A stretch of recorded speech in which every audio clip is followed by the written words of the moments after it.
সায়ন্তিকা সারা রাত ঘুমোতে পারেনি। চিঠির অর্ধেক অংশ আর বটগাছের নিচে দাঁড়িয়ে থাকা সেই অদ্ভুত ছায়া, সব কিছু তার মনে ঘুরপাক খাচ্ছিল।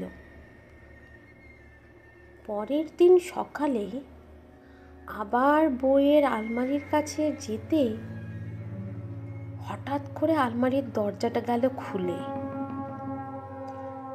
আর দেখলো একটি কাগজ আলমারির র্যাক থেকে নিচে পড়ল। কাগজে অদ্ভুত দাগ, যেন পুরনো রক্ত শুকিয়ে গেছে। তারপর কয়েকটা শব্দ।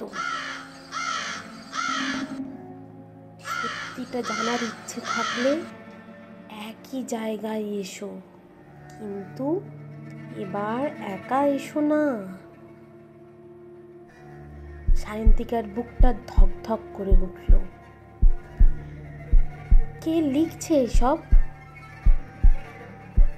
কেনই বা আলমারির ভেতর থেকে এই একটা রহস্যময় চিঠি মিলছে? সেই মুহূর্তে তার ফোনে একটা মেসেজ এলো, অচেনা নম্বর থেকে। কিন্তু নম্বরটা বড়ই অদ্ভুত।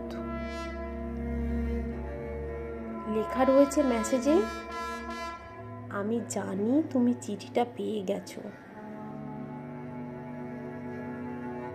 কিন্তু বার্তাটা যেন হুবহু সেই একই হাতের লেখা মেসেজের মধ্যে, যা পুরো অবাক করার মতো ছিল। কেমন হাতের অক্ষর সেই চিঠিতে যা ছিল।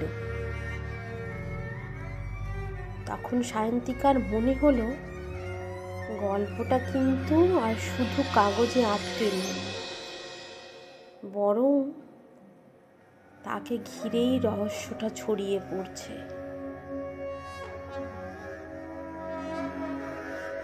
কেমন লাগছে আপনাদের গল্পটা?